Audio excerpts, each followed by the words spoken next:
मैं तुम्हारी तरह मजबूत नहीं हूँ वागीस। शायद तभी सुधाकर की सोच के साथ तालमेल नहीं बैठा पा रही हूँ। उसके साथ संगति का कोई भी छोर पकड़ना मेरे लिए मुमकिन नहीं हो पा रहा है। आखिर क्यों तुम मेरी जिंदगी से दूर चले गए थे, और चले ही गए थे तो वापस क्यों लौटे? कम से कम मैं तुम्हारी यादों के साथ ही जी लेती।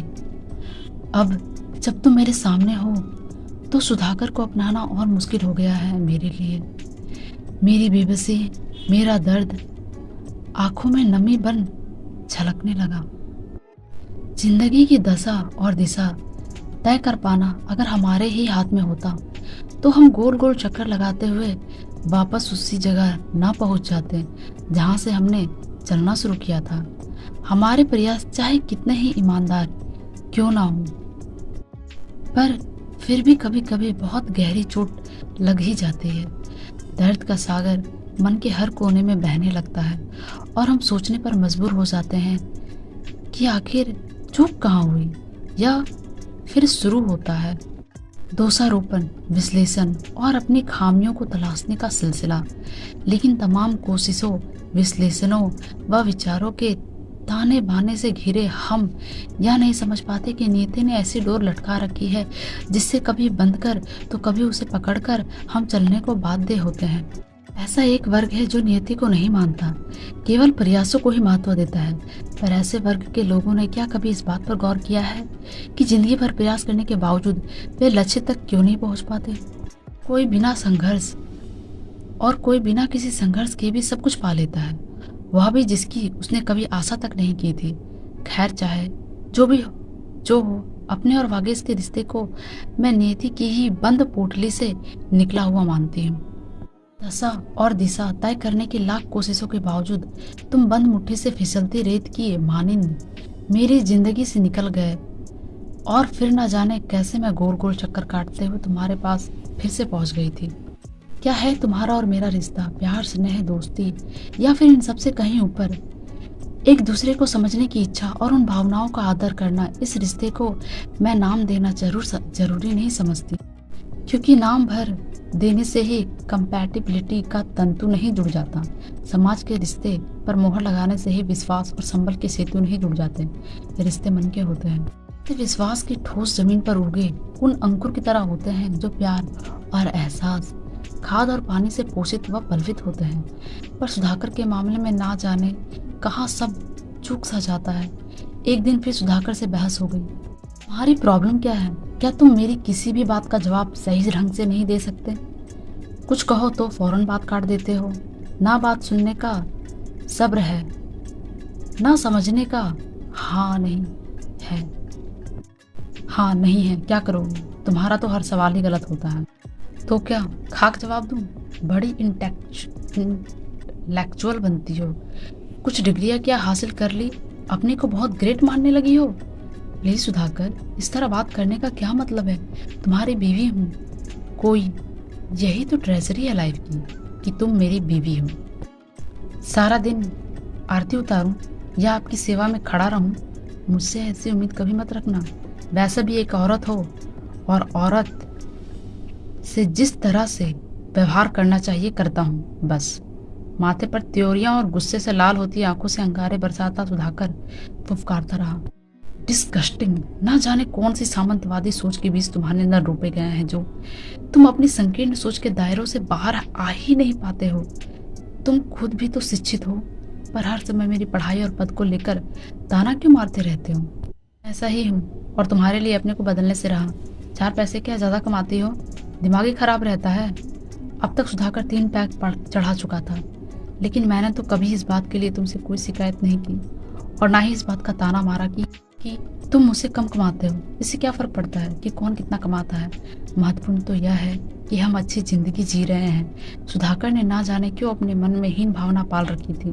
चुप हो जा, वरना मेरा हाथ उठ जाएगा। मुझे लग रहा था कि अगर कुछ देर और मैं सुधाकर के सामने खड़ी रही तो मेरे शरीर पर अनगिनत कांटे उग जाएंगे। मैंने अपने कमरे में जाकर दरवाजा बंद कर लिया। फिर से मन दुखी हो उठा। वर्षों हो गए हम दोनों को अलग अलग सोते हुए। शायद सुधाकर से बात करना ही मेरी सबसे बड़ी गलती है। संवेदनहीनता उनके बीच कायम है। उसे तोड़ने की नाह की कोशिश करती हूँ मैं। हालांकि इस तरह की बहस कोई पहली बार नहीं हो रही थी, फिर भी हर बार मैं इसी आशा से सुधाकर को समझाने की कोशिश करती हूँ कि शायद इस बार तो मैं उसकी रूढ़िवादी सोच और कड़वाहट के जंगलों से बाहर निकाल लाऊंगी। मन में विरोधाभास दस्तक देने लगे थे। अगर तुम्हारा और मेरा रिश्ता नियति के झिर्रियों को चीरती रोशनी में खिला है, तो क्या सुधाकर और मेरा रिश्ता भी उसी नीति ने सींचा है? पर शायद अंधेरों की परत उस पर चढ़ाकर तभी तो हम दोनों के बीच कंपैटिबिलिटी नाम मात्र को भी नहीं है, शादी के 15 सालों बाद भी नहीं। और शायद यही सबसे बड़ी वजह रही होगी जो मेरे अंदर आज तक सुधाकर के प्यार का अंश नहीं आ सका। लेकिन हम दोनों के बीच प्यार का पौधा खिला ही कहाँ था? कभी एक संगति बन ही नहीं पाई। इस पूरी सृष्टि में संगति ही वह सच है जो मानव हो या जीव जंतु या फिर पेड़ पौधे, उन्हें एक लय देती है। संगति ना हो तो भूमि बंजर रह जाती है, कलियां फूल नहीं बन पाती, पेड़ ठूंठ से खड़े अपनी ही नुकीली टहनियों के दर्द को सहने के लिए बाध्य होते हैं। संगीत में अगर प्रत्येक वाद्य यंत्र सुर ताल लय में संगति ना हो तो मधुर स्वर में गाया गीत भी कानों को चुभने लगता है। जल तरंग का बजना संगति ही तो है। जब प्रकृति में संगति का इतना महत्व है तो मानव इसे किस तरह छूता रहकर रिश्तों को एहसासात के साथ जी सकता है? सोचा मत करो नंदिता, कभी कभी कुछ चीजें वक्त पर छोड़ दी जाए तो भी समाधान निकल आते हैं। हो सकता है सुधाकर को भी एक दिन अपनी भूल का एहसास हो जाए और तुम्हारे प्रति उसके मन में वही पुराने एहसास जाग जाए। वागेश हमेशा की तरह उस दिन भी मुझे समझा रहा था। वागेश की आंखों में झांका तो मैंने कितनी सच्चाई है, कोई छल नहीं, कितनी सहजता से वह मेरे मन के भावों को पढ़ मेरी पीड़ा को बांटने की कोशिश करता है। जब भी मैं उसके साथ होती हूँ तो मुझे लगता है कि मैं एक घने मजबूत बरगद के साए में बैठी हूँ, निश्चित, सुरक्षित और बहुत खुश। तुम्हें लगता है कि ऐसा हो सकता है? सुधाकर एकदम रफ टफ है, उसे तराशने का प्रयास करते करते मैं थक चुकी हूँ। अगर तुम्हारा साथ ना होता तो अब तक तो मैं किसी वीराने में गुम हो गई होती। सुधाकर और मेरे बीच कंपैटिबिलिटी कभी डेवलप ही नहीं हो सकती। अच्छा, मुझे एक बात का मतलब समझाओ, मैंने पार्क की सीढ़ियाँ चढ़ते चढ़ते पूछा। पैर में साड़ी उलझने के कारण मैं लड़खड़ा गई। तभी वागेश की मजबूत बाहों ने मुझे थाम लिया। केयरफुल नंदिता, संभलो, हर समय मैं नहीं हो सकता हूँ तुम्हारे पास तुम्हें संभालने के लिए। उसकी मुस्कुराहट उसकी आंखों को छूती मुझे सिहरा गई। यही वह बात है जिसके आगे पीछे मैं अक्सर गोल गोल घूमती रहती हूँ। बेंच पर बैठते हुए मैंने अपने चप्पल उतार ठंडी घास पर पांव रख दिए। नरम मुलायम घास का स्पर्श बहुत अच्छा लग रहा था, मानो बंद सिपी खुल गई हो। साथ कंपैटिबिलिटी होती है, उसका साथ हमेशा के लिए क्यों नहीं मिलता? नियति हमेशा गलत आदमी को ही हमारे लिए क्यों चुनती है? जैसे सुधाकर को मेरे लिए और पल्लवी को तुम्हारे लिए। नदी के दो किनारे जो अपने बीच के विस्तार को समेट कभी एक नहीं हो सकते। भी उस विस्तार को समेट निरंतर उसके पास जाने की कोशिश करनी होगी नंदिता। मेरा पल्लवी से और तुम्हारा सुधाकर से विवाह हुआ है, इस सच को हम नकार नहीं सकते। वे दोनों जैसे हैं, उन्हें हमें उसी तरह स्वीकारना होगा। उन्हें बदलने की कोशिश करना बेहतर होगा कि हम उनके अनुसार स्वयं को ढाल लें, वरना सारी जिंदगी कुड़ते खींचते और बहस में ही गुजर जाएगी।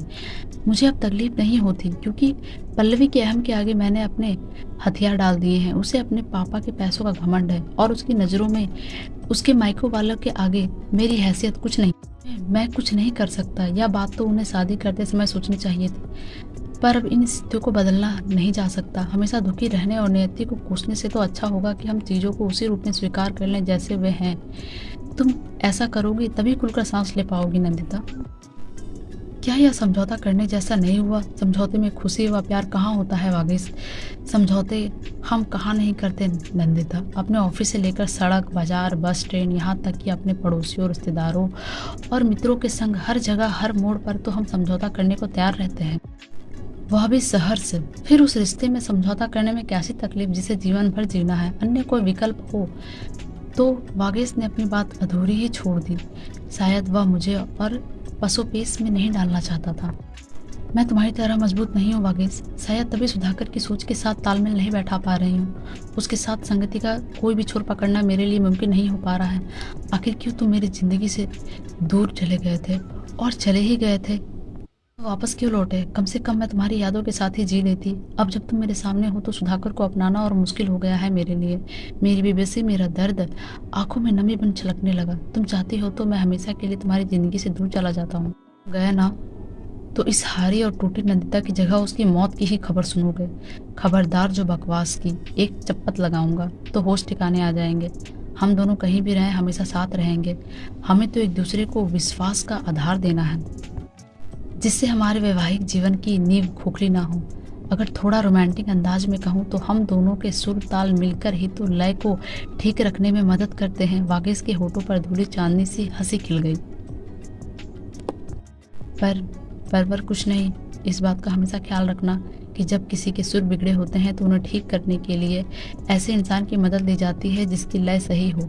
सुधाकर को तुम्हें ही संभालना होगा, अन्यथा वह और बेसुरा हो गया तो आसपास वालों को अपनी खिड़कियां दरवाजे बंद करने पड़ेंगे। आ गई मुझे वागेश की बात सुनकर।